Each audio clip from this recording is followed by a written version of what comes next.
আসসালামু আলাইকুম প্রিয় দর্শক, স্বাগত জানাচ্ছি আমার দেশ টপ নিউজে। সঙ্গে আছি আরমান মুজাহিদ। শুরুতে জানবো সংবাদ শিরোনাম। মানিক মিয়া এভিনিউয়ে জুলাই ঘোষণাপত্র পাঠ হবে 5 আগস্ট। তারুণ্যের প্রথম ভোট হোক ধানের শীষে, প্রত্যাশা তারেক রহমানের। এনসিপির নতুন বাংলাদেশের 24 দফা ইস্তেহার ঘোষণা। জুলাইয়ের বিশ্বাসঘাতকদের প্রতিহত করতে হবে বললেন ডাক্তার তাহের। ছাত্রদলকে রুখে দেওয়ার ক্ষমতা কারণেই বললেন রাকিবুল ইসলাম। দর্শক, এতক্ষণ শুনছিলেন সংবাদ শিরোনাম, এবার বিস্তারিত। আগামী 5 আগস্ট বিকেল 5টায় রাজধানীর মানিক মিয়া এভিনিউয়ে জুলাই ঘোষণাপত্র পাঠ করা হবে। রোববার প্রধান উপদেষ্টার ভেরিফাইড ফেসবুক পেজ থেকে দেয়া এক পোস্টে এ তথ্য জানানো হয়। পোস্টে বলা হয়, 36 জুলাই গত বছর এই দিনে পৃথিবী দেখেছিল এক অভাবনীয় গণঅভ্যুত্থান, যার ফলে বাংলাদেশ থেকে পালিয়ে গিয়েছিল ফ্যাসিস্ট। বহু শহীদদের রক্ত ও যোদ্ধাদের ত্যাগের পথ ধরে পুরো বাংলাদেশ এক হয়েছিল। পথে পথে ছিল উল্লাসমুখর জনতার জোয়ার। বাংলাদেশের বহু রাস্তায় আবেগ আপ্লুত মানুষ সৃষ্টিকর্তাকে ধন্যবাদ জানাচ্ছিলেন। এক বছর পর আবার ফিরে এসেছে 36 জুলাই। এই দিনে ঘোষিত হতে যাচ্ছে জাতির কাঙ্ক্ষিত জুলাই ঘোষণাপত্র। এই উপলক্ষে সারা দিনব্যাপী আয়োজন থাকছে মানিক মিয়া এভিনিউয়ে। পোস্টে মানিক মিয়া এভিনিউয়ে 5 আগস্ট 36 জুলাই উদযাপন শীর্ষক অনুষ্ঠান সূচি যুক্ত করা হয়েছে। সূচি অনুযায়ী অনুষ্ঠান শুরু হবে বেলা 11টায়। নানা অনুষ্ঠানের ধারাবাহিকতায় বিকেল 5টায় ঐতিহাসিক জুলাই ঘোষণাপত্র পাঠ করা হবে। অনুষ্ঠানের সবশেষ আয়োজন হিসেবে রাত 8টায় থাকছে আর্ট সেলের গান। অনুষ্ঠানের আয়োজক সংস্কৃতি বিষয়ক মন্ত্রণালয়। বিএনপি সহ গুরুত্বপূর্ণ রাজনৈতিক দলগুলোর মতামত নিয়ে জুলাই ঘোষণাপত্র চূড়ান্ত করেছে অন্তর্বর্তী সরকার। এ ঘোষণাপত্রে রাষ্ট্রীয় ও সাংবিধানিক স্বীকৃতির বিষয়ে দলগুলো সম্মত হয়েছে। এদিকে তারুণ্যের প্রথম ভোট ধানের শীষে হোক, এই স্লোগান দেশবাসীর কাছে পৌঁছে দিতে নেতাকর্মীদের প্রতি আহ্বান জানিয়েছেন বিএনপির ভারপ্রাপ্ত চেয়ারম্যান তারেক রহমান। আজ রাজধানীর শাহবাগে ছাত্র সমাবেশে লন্ডন থেকে ভার্চুয়ালি যুক্ত হয়ে প্রধান অতিথির বক্তব্যে তিনি সব কথা বলেন। জুলাই আগস্টের গণঅভ্যুত্থানের বর্ষপূর্তি উপলক্ষে মাসব্যাপী কর্মসূচির অংশ হিসেবে এ সমাবেশের আয়োজন করে জাতীয়তাবাদী ছাত্রদল। ছাত্রদলের নেতাকর্মীদের উদ্দেশ্যে তারেক রহমান বলেন, ফেসিবাদ মুক্ত বাংলাদেশে তোমরাই তোমাদের অধিকার প্রতিষ্ঠা করবে। বাংলাদেশের গণতন্ত্রকামী মানুষ তোমাদের সঙ্গে আছে, আগামীতেও থাকবে। গত 1.5 দশকে ফেসিবাদ বিরোধী আন্দোলনে ছাত্রদলের হাজার হাজার নেতাকর্মী খুন হয়েছে। এ সময় হামলা, মামলা, নির্যাতন ও গুমের শিকার হয়েছেন অনেকে। নিষ্ঠুর নির্মমতা চালিয়ে ও ছাত্রদলকে দমিয়ে রাখতে পারেনি ফ্যাসিস্ট হাসিনা। তিনি বলেন, বাংলাদেশের মানুষ আর প্রতিহিংসার রাজনীতি দেখতে চায় না। সবার কাঙ্ক্ষিত বাংলাদেশ গড়ে তুলতে হবে, সেজন্য নিজেদেরকে যোগ্য করে গড়ে তুলতে হবে। একাধিক ভাষা শিক্ষার ওপর গুরুত্ব আরোপ করেন তিনি। শিক্ষা প্রতিষ্ঠানে বাংলা, ইংরেজি ছাড়াও অন্তত 2টি ভাষা শিক্ষার সুযোগ রাখার পরিকল্পনার কথা জানান তিনি। এদিকে নতুন বাংলাদেশের 24 দফা ইস্তেহার ঘোষণা করেছে জাতীয় নাগরিক পার্টি এনসিপি।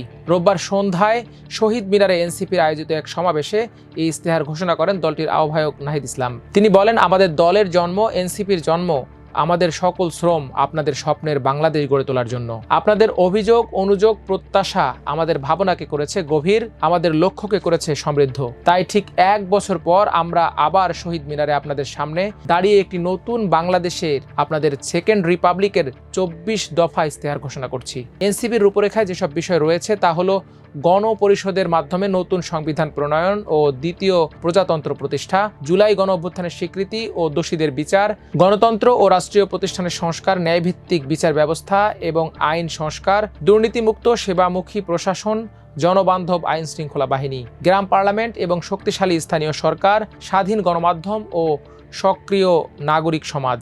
এছাড়াও সার্বজনীন স্বাস্থ্য সেবা নিশ্চিতকরণ, প্রগতিশীল শিক্ষানীতি ও জাতি গঠন, গবেষণা, উদ্ভাবন ও তথ্য প্রযুক্তি বিপ্লব, ধর্ম, জাতিসত্তা ও সম্প্রদায়ের মর্যাদা রক্ষা, নারীর নিরাপত্তা, অধিকার ও ক্ষমতায়ন। ওই ইস্তেহারে আরও আছে মানবকেন্দ্রিক কল্যাণমুখী অর্থনীতি, যুব সমাজের উন্নয়ন ও কর্মসংস্থান, বহুমুখী বাণিজ্য সম্প্রসারণ ও শিল্পায়ন, টেকসই কৃষি ব্যবস্থা ও খাদ্য নিরাপত্তা, শ্রমিক ও কৃষকের অধিকার নিশ্চিতকরণ, জাতীয় সম্পদের সঠিক ব্যবস্থাপনা। এছাড়াও আধুনিক নগরায়ন, পরিবহন ও আবাসন, জলবায়ু সহনশীলতা ও নদী সমুদ্র সুরক্ষা, প্রবাসী বাংলাদেশিদের অধিকার ও মর্যাদা, স্বাধীন ও বাংলাদেশ কেন্দ্রিক পররাষ্ট্রনীতি ও আধুনিক সমন্বিত জাতীয় প্রতিরক্ষা কৌশলের ইস্তেহার ঘোষণা করেছে এনসিপি। এদিকে জুলাইয়ের চেতনাকে নস্যাৎ করার জন্য চক্রান্ত হচ্ছে বলে মন্তব্য করেছেন জামায়াতে ইসলামীর নায়েবে আমির ডক্টর সৈয়দ আব্দুল্লাহ মোহাম্মদ তাহের। তিনি বলেন, জুলাইয়ের ফসল ভোগকারীদের মাঝে বিশ্বাসঘাতকতার গন্ধ পাওয়া যাচ্ছে। এই বিশ্বাসঘাতকদের চিনে প্রতিরোধ ও প্রতিহত করতে হবে। ক্ষমতার মসনদ থেকে তাদেরকে চিহ্নিত করে বের করে দিতে হবে। রোববার বিকেলে রাজধানীর সোহরাওয়ার্দী উদ্যানে ইসলামী ছাত্র শিবির ঘোষিত ছাত্র জনতার অভ্যুত্থান 2024 শীর্ষক স্মৃতি লিখন প্রতিযোগিতার পুরস্কার প্রদান অনুষ্ঠানে প্রধান অতিথির বক্তব্যে তিনি এসব কথা বলেন। ডক্টর তাহের বলেন, দেশকে দুর্নীতিমুক্ত করা, সুষ্ঠু রাজনৈতিক কালচার তৈরি, সুষ্ঠু নির্বাচন ও স্বাধীনতা সার্বভৌমত্ব অক্ষুণ্ণ রাখার জন্য যা কিছু সংস্কার করার প্রয়োজন এ সরকারকে তা করতে হবে।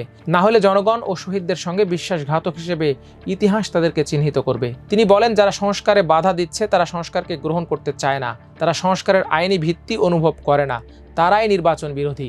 তারা নির্বাচনকে বানচাল করতে চায়। তারা যেন তেন নির্বাচন করে বাংলাদেশকে আবার পিছিয়ে সেই 15 বছরের জঞ্জালে নিয়ে যেতে চায়। এই জামায়াত নেতা বলেন, সরকারকে বলবো, যেখানে যে সংস্কার প্রয়োজন নির্দ্বিধায় তা করতে হবে। কোন দল মানে আর কোন দল মানে না, বাংলার জনগণ এটা শুনতে চায় না। তিনি বলেন, আমরা বড় ধরনের চক্রান্তের কথা শুনছি।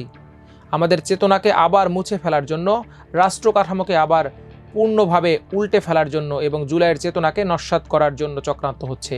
এই ষড়যন্ত্রকারীরা সব সময় ছিল, থাকবে। এ বিষয়ে সতর্ক হওয়ার আহ্বান করব। তবে আতঙ্কিত হওয়ার কিছু নেই। ষড়যন্ত্রকারীরা নয়, বিশ্বাসঘাতকদের নিয়ে একটু আতঙ্কিত হই, কারণ কাজের মানুষ বিশ্বাসঘাতকতা করলে তা মোকাবেলা করা কঠিন হয়ে যায়। এদিকে ছাত্র দলের কেন্দ্রীয় সভাপতি রাকিবুল ইসলাম বলেছেন, বাংলাদেশে ছাত্র দলকে রুখে দেওয়ার ক্ষমতা কারো নেই।